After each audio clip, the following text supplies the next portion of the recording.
안녕하세요, 와이메커 여러분. 조지 오웰의 동물농장 5번째 시간입니다. 겨울이 다가오면서 몰리는 점점 더 말썽꾸러기가 되어갔다. 아침마다 그녀는 일터에 지각해서는 깜빡 늦잠을 잤노라 변명했다. 밥 먹는 걸 보면 식욕이 대단한데도 그녀는 자신이 이상한 통증에 시달리고 있다고 투덜댔다. 그녀는 온갖 구실을 대어 일터를 일찍 빠져나가서는 물 웅덩이로 가 물에 비친 자기 모습을 바보처럼 들여다보며 서 있곤 했다. 하지만 더 심각한 일이 있다는 소문도 나돌았다. 어느 날 몰리가 긴 꼬리를 흔들고 건초 한 입을 씹으면서 명랑한 걸음으로 마당에 들어서자 클로버가 그녀를 한쪽 구석으로 데리고 갔다. 몰리, 할 얘기가 있어. 심각한 얘기야. 우리 동물농장과 폭스우드 농장 사이에 울타리 있잖아. 오늘 아침 난 네가 그 울타리 너머를 바라보고 있는 걸 봤어. 건너편에는 필킹턴의 일꾼 하나가 서 있더군. 멀리 떨어지긴 했지만 내 두 눈으로 똑똑히 봤어. 그 일꾼이 내게 말을 걸면서 네 콧잔등을 어루만지던데 그게 뭘 의미하는 거야, 몰리? 아니야. 그 사람 안 그랬어. 나도 안 그랬고. 사실이 아니야. 머리가 껑충 뛰고 발로 땅바닥을 긁으며 말했다. 몰리, 내 눈을 똑바로 보고 말해. 그 사람이 네 콧등을 만지지 않았다고? 내 명의를 걸고 말할 수 있겠어? 사실이 아니야. 몰리는 여전히 발뺌을 했지만 클로버의 눈을 똑바로 쳐다보지 못했다. 다음 순간 그녀는 발을 돌려 밭 쪽으로 뛰어 달아났다. 클로버의 머리에 얼핏 무슨 생각이 떠올랐다. 다른 동물들에게는 아무 말도 하지 않고 그녀는 몰리의 마구간으로 가서 집단을 들추어 보았다. 집단 밑에는 각설탕 덩어리들과 형형색색의 댕기 다발들이 숨겨져 있었다. 사후로 몰리는 사라졌다. 몇 주일간 그녀의 행방은 알려지지 않았다. 그러다가 윌링던 어느 구석에서 그녀를 보았다는 비둘기들의 보고가 들었다. 보고에 따르면 윌링던의 어떤 술집 앞에 빨간색과 검은색 칠을 한 날씬한 이륜마차 한 대가 서 있었는데 몰리가 바로 그 마차에 두 굴대를 메고 서 있더라는 것이었다. 어떤 남자가 몰리의 코를 어루만지며 각설탕을 먹이고 있었고 체크무늬 반바지에 각반 차림에 그 뚱뚱하고 얼굴 붉으스런 남자는 무슨 술집 주인 같아 보였다는 보고였다. 몰리는 털을 새로 깎고 앞갈기에 분홍색 탱기를 달고 있었다 한다. 비둘기들은 몰리가 썩 기분 좋아 보였다고 말했다. 그 보고가 있은 후 농장 동물들은 어느 누구도 몰리 얘기를 다시 꺼내지 않았다. 1월이 되자 매섭게 추운 날씨가 몰아닥쳤다. 땅은 얼어 쇳덩이처럼 단단했고 밭에서는 아무 일도 할 수 없었다. 농장 헛간에서는 여러 번 회의가 열리고 돼지들은 다가올 봄철에 일을 계획했다. 돼지들이 다른 동물들보다 분명히 월등하게 영리한 이상 농장의 모든 정책적 문제들은 돼지들의 결정에 맡기기로 합의가 되었다. 물론 돼지들이 결정한 사항도 최종적으로는 총회 표결에 붙여 다수결 인준을 받아야 했다. 스노볼과 나폴레옹 사이의 분쟁만 아니었다면 이런 장치는 그런대로 잘 굴러갔을 것이다.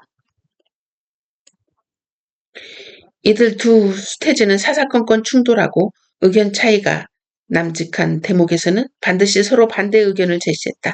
둘 중 하나가 보리를 더 많이 심지는 않으려면 다른 하나는 기다렸던 듯이 귀를 더 많이 심어야 한다고 주장했다.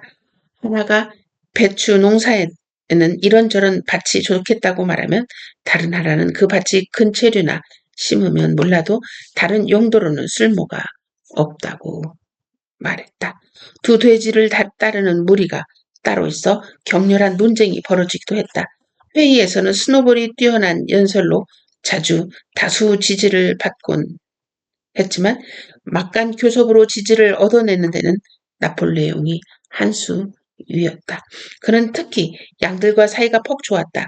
최근 양들은 네 발은 좋고 두 발은 나쁘다를 시도 때도 없이 외쳐대곤 했는데 회의 도중에도 그걸 외치는 통에 회의가 자주 중단되었다. 특히 스노볼의 연설이 결정적인 대목에 이르면 양들이 느닷없이 네 발은 좋고 두 발은 나쁘다를 외쳐댄다는 걸 알 수 있었다. 스노볼은 농장 본체에서 찾아난 농부와 양축업자라는 잡지의 몇몇 과월호들을 면밀히 담독한 끝에 이런저런 개혁안과 개선안들을 잔뜩 생각해냈다. 그는 농지 배수시설, 목초 저장법, 기초 용제 등에 관해 유식하게 이야기했다. 그는 또 똥거름을 수레로 실어 나르는 수고를 덜기 위해서는 동물들이 밭에다 직접 배설을 하되 매일 다른 장소에 하는 것이 좋겠다는 복잡한 계획도 고안해냈다. 나폴레옹은 자신이 무슨 내놓지는 않았지만 스노볼의 그런 계획들이 모두 쓸데없다고 조용히 말했다. 그는 때를 기다리고 있는 것 같았다.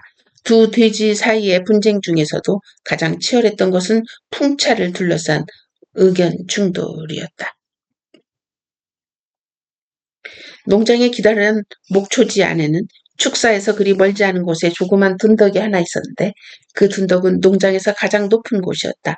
스노볼은 그 둔덕을 조사해 본 다음 거기야말로 풍차를 세우기 딱 알맞은 곳이라는 의견을 내놓았다.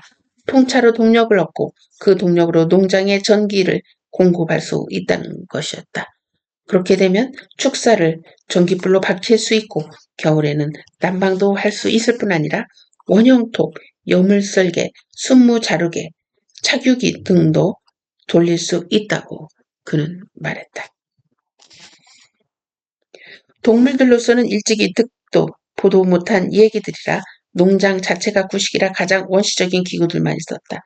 모두 눈이 휘둥그레져 스노볼의 말에 귀를 기울였다. 스노볼은 환상적인 기계 그림들을 그려 보이며 그 기계들이 만들어지기만 하면 일은 기계가 대신하고 동물들은 편안히 풀이나 뜯고 독서와 담화로 정신 개발을 할 수 있게 된다고 말했다. 스노볼의 풍차 건설 계획은 두어 주일 안에 완성되었다. 기계적인 세부 사항은 모두 스노볼이 집을 고치는 1000가지 방법, 제 손으로 집 짓기, 초보자를 위한 전기 지식 같은 책들에서 따온 것인데 물론 그 책 세 권은 존스 씨가 보던 것이었다. 스노볼은 전에 부화장으로 쓰이던 광 하나를 자기 서재로 사용했다. 그 광에는 매끈한 나무 바닥이 깔려 있어서 그림을 그리거나 제도를 하기에 알맞은 곳이었다. 그는 한 번 광에 들어가면 몇 번씩 일에 몰두했다. 그는 책들을 돌로 눌러 퍼놓고 발굽 관절 사이에 분필을 끼고는 날렵하게 이리저리 오가며 마룻바닥에 수없이 많은 선들을 그어놓고 스스로 흥분을 이기지 못해 이따금 킁킁거리기도 했다. 그의 계획은 점차 복잡한 회전반과 톱니바퀴 그림으로 발전하고 마룻바닥 절반 이상이 온통 그런 그림들로 가득했다. 다른 동물들에게는 그 그림이 전혀 이해할 수 없는 것들이었지만 모두가 깊은 인상을 받았다. 농장의 모든 동물들은 최소한 하루에 한 번은 광에 들러 스노볼의 그림을 구경했다.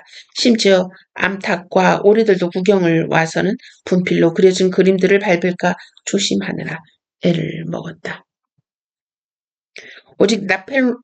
오직 나폴레옹만이 오지 않았다. 처음부터 그는 풍차 건설 안에는 반대한다고 선언한 터였다. 그런데 어느 날 그가 갑자기 그 안을 검토하기 위해 광에 나타났다. 그는 광 안을 육중하게 걸어다니면서 스노볼의 계획안을 아주 면밀하게 구석구석 들여다보기도 하고 한두 번 냄새를 맡기도 했다. 그러고 나서 그는 곁눈질로 한참 그 그림들을 지켜보며 서 있다가 갑자기 한쪽 다리를 들어 마룻바닥의 그림들 위로 오줌을 내갈기고는 말 한마디 없이 나가버렸다.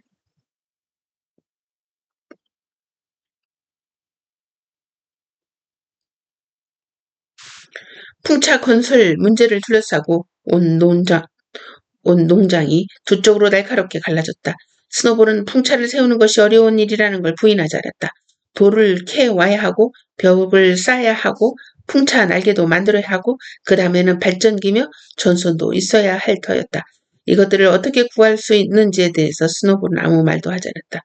그러나 그는 1년이면 이 모든 일이 가능하다고 주장했다. 그렇게 되면 노동이 엄청나게 절약되고 동물들은 일주일에 사흘만 일하면 된다고 그는 말했다. 그러나 이에 맞서 나폴레옹은 지금 가장 절실한 일은 식량 증산이기 때문에 풍차의 시간을 허비했다가는 모두 굶어 죽게 될 것이라고 주장했다. 동물들은 두 파로 나뉘었다. 한쪽은 스노볼과 주 3일 노동의 투표를 이라는 슬로건을 내세웠고 다른 쪽은 나폴레옹과 가득한 요물통의 투표를 이라는 슬로건을 내걸었다. 어느 쪽에도 가담하지 않은 유일한 동물은 당나귀 벤저민이었다. 그는 식량이 풍부해질 것이란 주장도 풍차가 노동을 줄일 것이란 주장도 믿지 않았다. 풍차가 있건 없건 삶은 지금까지 그랬던 것처럼 나쁘게 굴러갈 것이라고 그는 말했다. 풍차 분쟁 말고도 농장의 방어 문제가 있었다.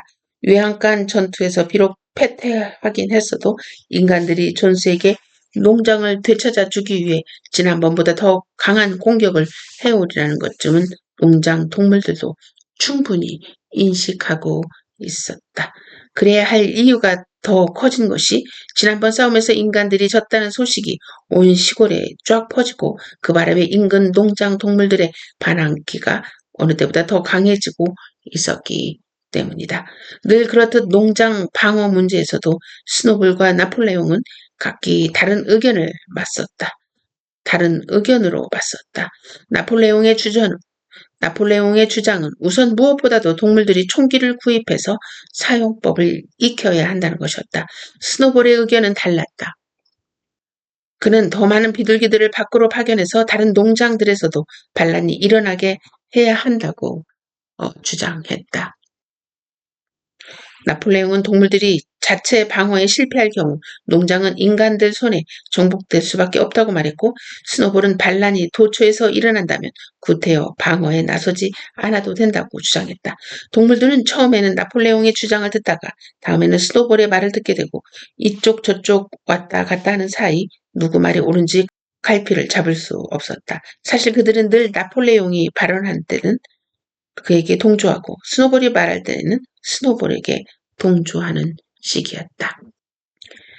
드디어 스노볼의 풍차 계획이 완성되는 날이 왔다. 다음 일요일 회의 때 풍차 건설에 나설 것인지 말 것인지에 투표가 붙여지게 되어 있었다.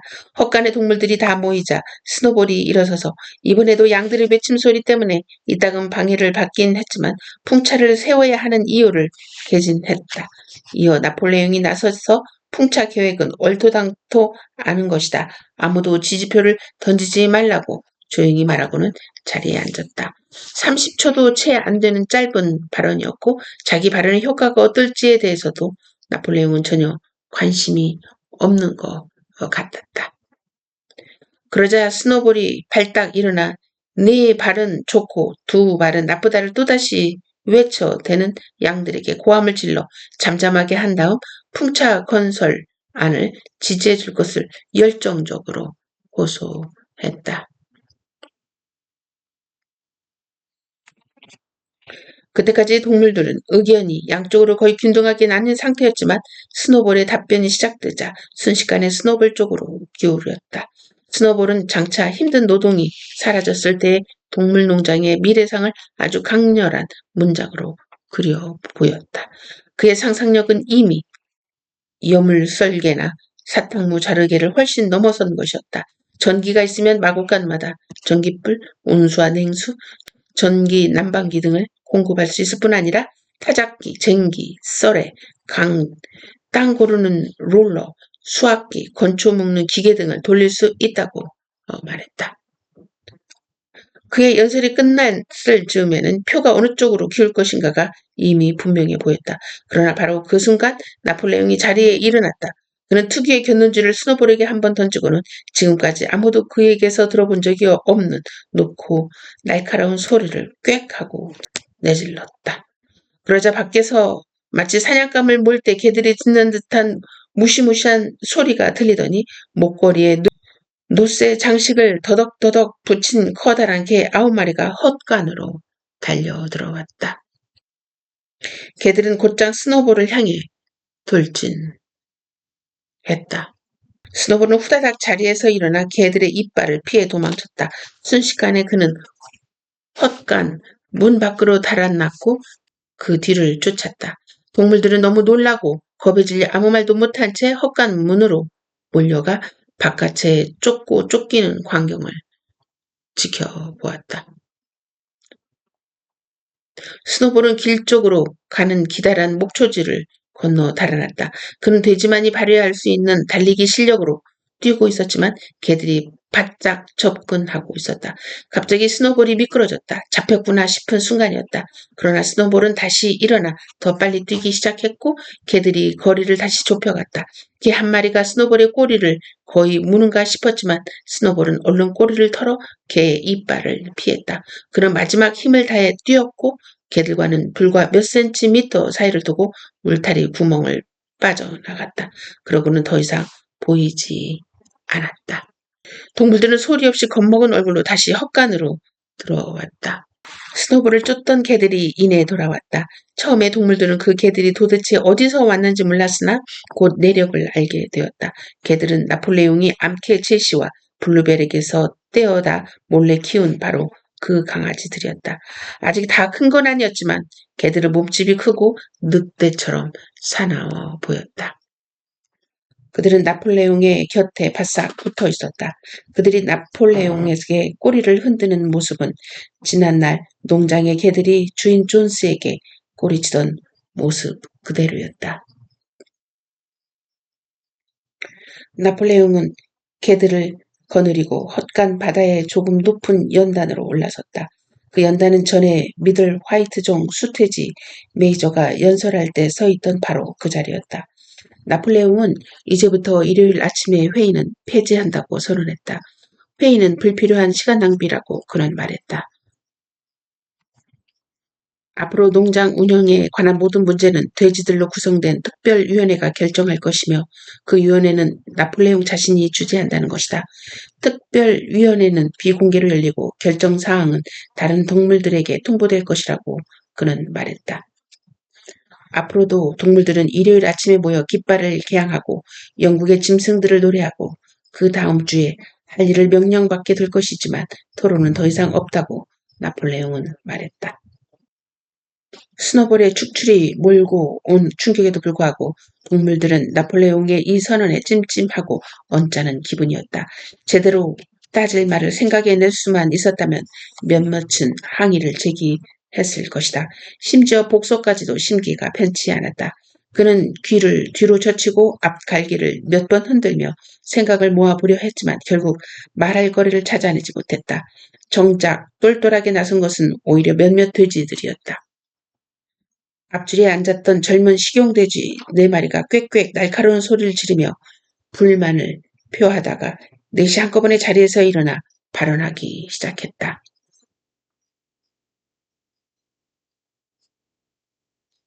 그러나 나폴레옹을 지키고 앉았던 개들이 으르렁거리고 으르렁 으르렁 깊고 위협적인 소리를 냈다. 발언하려던 돼지들은 입을 다물고 자리에 도로 주저앉았다. 이어 양들이 4발은 좋고 2발은 나쁘다를 엄청나게 큰 소리로 외쳐댔는데 그 외침은 거의 15분 동안이나 계속되었고 그 때문에 토론 기회 같은 것은 사라지고 말았다. 나중에 스퀘일러가 농장 곳곳을 돌아다니며 농장의 새 질서를 다른 동물들에게 설명해 주었다. 동무들, 여러분은 나폴레옹 동무가 이 가외의 일을 맡느라 얼마나 큰 희생을 치렀는지 다들 고맙게 생각하리라 믿소. 동무들, 지도자가 된다는 것이 즐거운 일이라고는 절대로 생각하지 마시오. 오히려 그 반대요. 그건 무거운 책임입니다. 나폴레옹 동무만큼 확고하게 모든 동물이 평등하다는 걸 믿는 동물도 없을 거요. 여러분이 스스로 모든 일을 결정하는 데는 나폴레옹 동무도 100번 찬성이요. 그러나 동무들, 여러분은 가끔 틀린 결정을 내릴 수 있고 그럴 경우 우린 어찌 되겠소? 만약 여러분이 스노볼과 그 황당한 풍차 계획을 지지했더라면 어찌 될 뻔했소. 모두 알다시피 스노볼은 범죄자요. 지난번 외양간 전투에서 그는 용감히 싸웠는데 누군가가 말했다. 용감한 것만으론 충분하지 않아요. 스킬러가 말을 계속했다.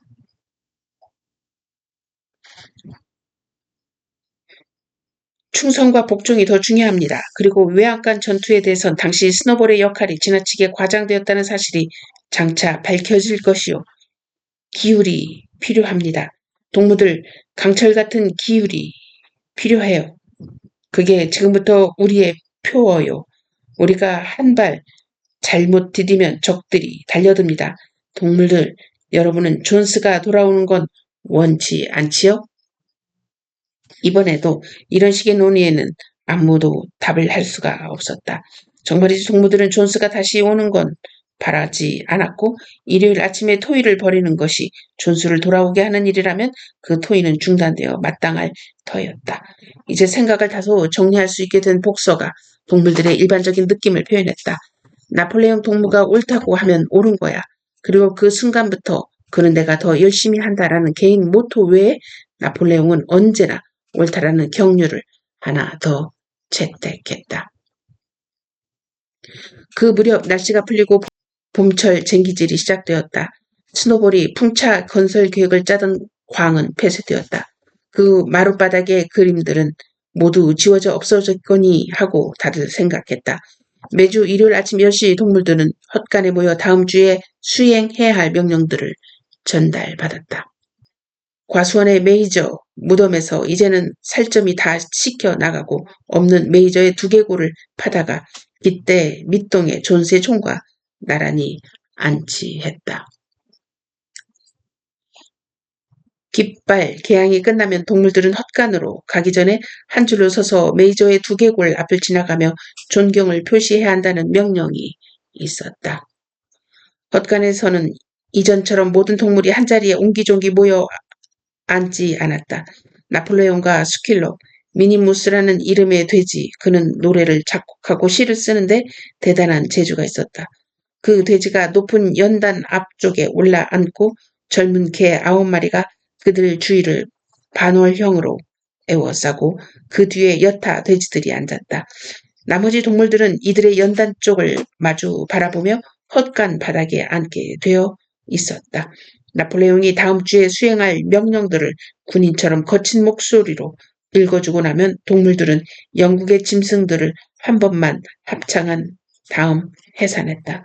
스노볼이 쫓겨나고 3주째가 되는 일요일, 나폴레옹은 어쨌거나 풍차는 건설할 계획이라고 발표했고 동물들은 깜짝 놀랐다.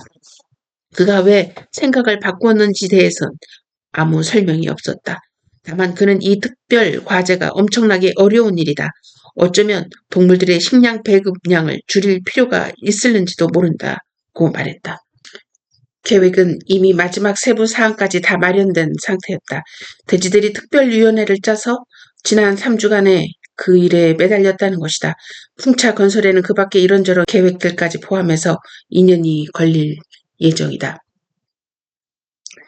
그날 저녁 동무들과 사적으로 어울린 자리에서 스킬러는 나폴레옹이 사실은 풍차 건설 계획에 반대했던 것이 아니라고 설명해 주었다. 오히려 그 반대라는 것이다. 풍차 건설안을 맨 처음 낸 것은 오히려 나폴레옹이었고 스노볼이 부하장 마룻바닥에 그린 계획은 실인즉 나폴레옹의 논문에서 스노볼이 훔쳐간 것이라는 얘기였다. 그러니까 풍차는 나폴레옹 자신의 독창적 아이디어였다고 스킬러는 말했다. 그렇다면 나폴레옹은 왜 그토록 강경하게 풍차 건설안에 반대했느냐고 누군가가 질문했다. 이 질문에 응하는 스킬러는 퍽 능란한 술수꾼 같아 보였다. 그게 바로 나폴레옹 동무의 지략이라고 그는 말했다. 그의 설명에 따르면 나폴레옹은 동물들에게 나쁜 영향을 주고 있던 위험 분자 스노볼을 제거하기 위한 작전으로 풍차 계획에 반대하는 척해 보였다는 것이었다. 스노볼이 추방된 이상 이제 풍차 건설은 그의 간섭 없이 추진될 수 있다고 스킬러는 말했다. 그게 이른바 전술이라는 거야. 전술. 그는 명랑하게 웃고 깡충깡충 뛰고 꼬리를 털기도 하면서 동무들, 그게 바로 전술이라는 거야. 전술. 이란 말을 몇 번씩 되풀이했다.